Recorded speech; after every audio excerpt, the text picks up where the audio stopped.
S&P 500 is not in a bubble. In fact, it could reach 5,000 by the end of 2022, says my man Jeremy Siegel.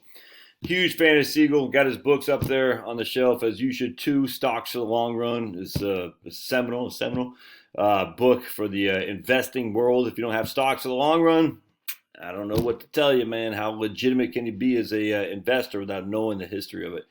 Very, very interesting. Anyway, so let's read this. I was pleasantly surprised here, Jeremy. He's been a bull. Him and Brian Westbury, my perpetual bulls, and so as such, they don't get nearly the notoriety as perpetual bears. Harry Dent, who are the other guys? I can't remember, but the perma bears. So let's read. What is the S&P 500? It ended on Friday. Where was it? Down at 40. I don't know what it was. Let's see here.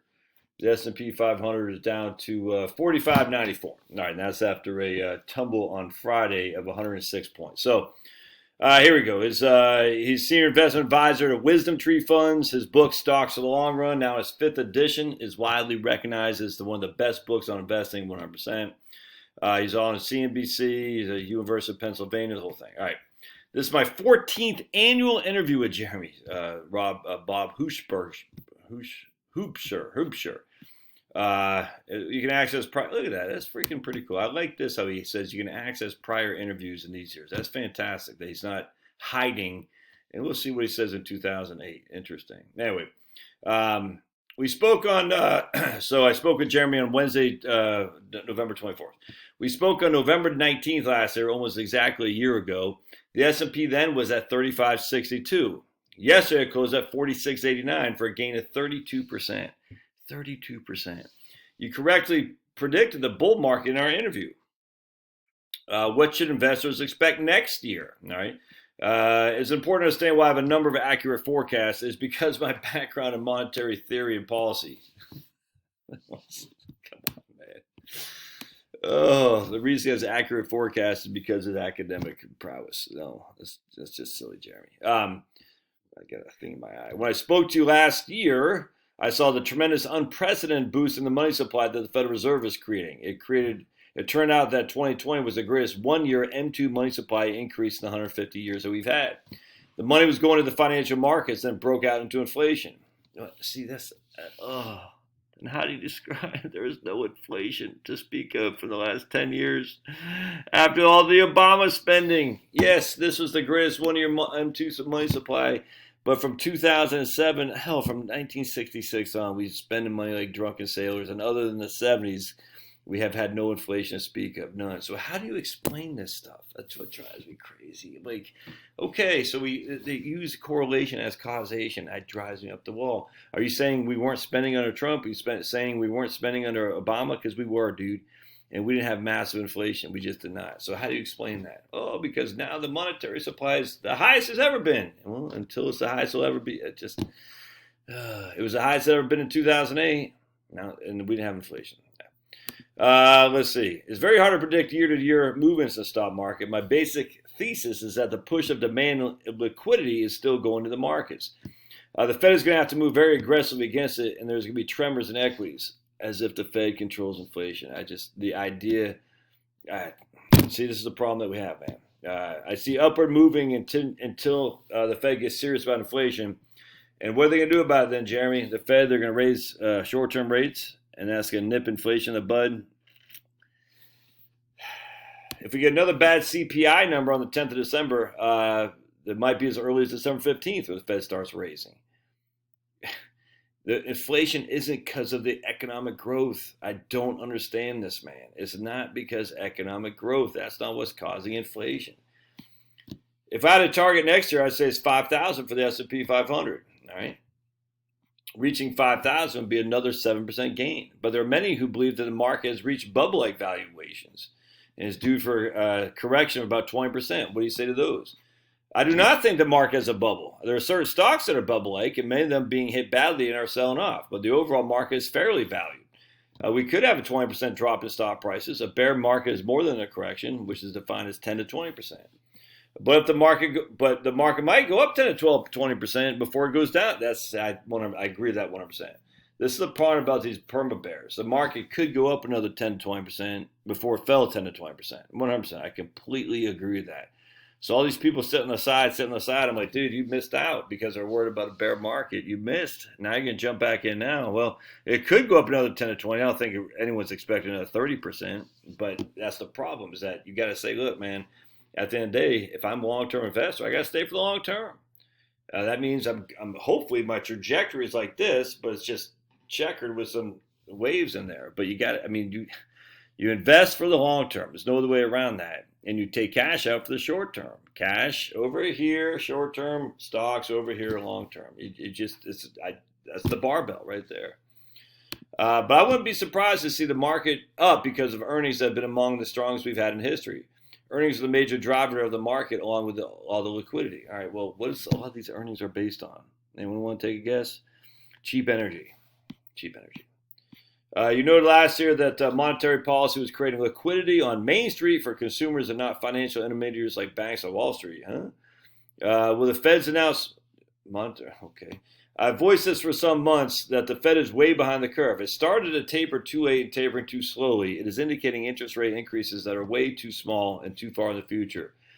They're going to be forced to accelerate tightening greatly because I do not think that this inflation is temporary and fleeting. It's far more permanent, and the Fed has not come to grips with it. Yeah. I mean, look, I don't agree that it's far more permanent. I actually don't agree with that at all. I do think it's 1 to 3 years, absolutely. When the market confronts the Fed making a strong pivot, you're going to see a more volatile to downside. I agree with that. The situation is very different than 2000. Valuations are much lower than they were in 2000, but most importantly, interest rates are gigantically lower than where they were. And interest rates are low relative to history and will support the market. How does low? That doesn't make sense. All right, so the idea would be that interest rates are low, and that will support the market.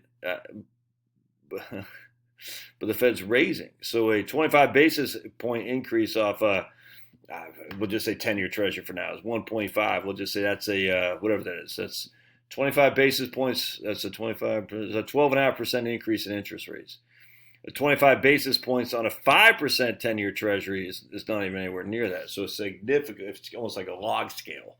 If you look at the log scale, a 25 basis point increase in the 10-year treasury, and they don't increase the 10-year. I'm just using that for example because I don't know what the 30-day commercial paper is. But anyway, that's a significant increase relative to the low interest rates. And if people have been banking on low interest rates and they're not banking on 12.5 to 25 to 50% increase in interest rates, that's not going to support the market. I don't understand that, man. The low interest rates aren't supporting the market. I'll come back to question about inflation and interest rates in a second, but I want to talk about fiscal policy. We passed, okay.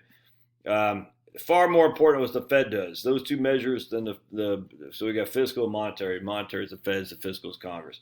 Those two measures will give a little boost to the economy, and I'm all in favor of what I call the hard infrastructure bill, which is bipartisan. No, only 12 Republicans voted for that. We needed that. Yeah, okay.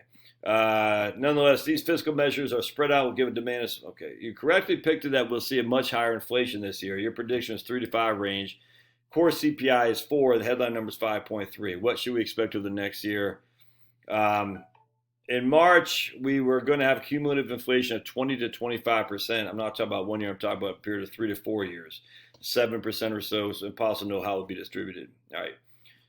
For the 35-year period from the mid-'80s to the pandemic, we only had 5.5% increase in the money supply. All right, so I like how they're starting. I just drives me up the wall. All right, anyway, so the 35. I mean, this is like the cherry picking of the global warming crap. For the mid 35 years, we only had 5.5% annual increase in monetary supply. Well, let's look from the last 15 years there, Jeremy. What's been an increase in monetary supply? That equals real GDP plus inflation. That's exactly what the monetary theory would say. That's when the pandemic hit. We jumped the monetary supply by in a few months by 15%, and then we've been increasing at double-digit rates.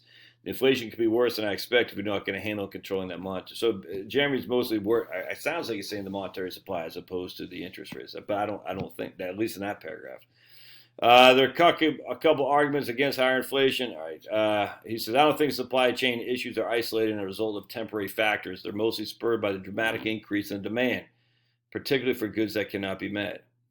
All right, When we spoke, the 10-year was at 86. Last night it closed at 1.68. You predicted that rates would be between 1.75 and 2%, so you almost got that exactly right. Let's see. Where will we be from a year from now? He thinks the rates will be higher, but not as high as inflation. The Fed may be forced to invert the curve, which means short-term rates above long rates. As we discussed last year, dramatic demand for long bonds as a risk hedge asset. It's a great cushion for short-term volatility. You might see the long bond next year at 2.5 to 3. We might see the short rate at 4. We'll see. An inverted yield curve is often a signal for recession. Do you significantly increase risk of recession as you look over to the next year? We may have to go into a mild recession. I actually think we're kind of going into it right. I think we're already in there, actually. But a recession doesn't mean just, oh my goodness, Katie, bar the doors. To add your list of correct predictions, last year forecast that residential real estate would perform well. That's certainly okay. We're all getting sell-offs in those stocks on the outside the broad. Which asset classes look exceptionally attractive? Which ones should investors avoid? We're already getting sell-offs in stocks of the darlings of the slowdown. We all loved Zoom and Peloton, but they got way ahead of their skis, and there's competition for the services. Many don't have the moat around them is needed to maintain super high PE ratio. Tesla as a brand is unique, but there's competition even in the EV space. You probably didn't, because everyone's they never highlight bad news on Tesla. A second car burned a Tesla battery, just combusted and burned this guy's house down in Pennsylvania. That's 2 times in Pennsylvania has happened. Weird you don't see that. I like value stocks, not just because of the reopening. People are going to be searching for yield that's inflation protected. Throughout history, dividend yields on stocks match and in fact exceed inflation. I completely agree with that. Dividend-paying stocks should be favored, particularly given our tax structure, and that's why there may be a tax on buybacks that is in the House bill. The bill is going to the Senate, and we'll see if they retain it. But dividend-paying stocks tend to be value stocks, and they may shine in 2022. All right, we're going to stop there. I completely agree with some of that. I have no clue if the S&P 500 is going to go up another 7%. I don't know. Frankly, don't care, because it's impossible to know, and why waste any ink? Just worried about it. Just, you got your short-term money, you got your long-term money, and let the rest fall where it may. It's just that simple. But again, for my long-term money, I agree. I like dividend-paying stocks. That's probably your best hedge against inflation. All right, love your thoughts. We'll see you.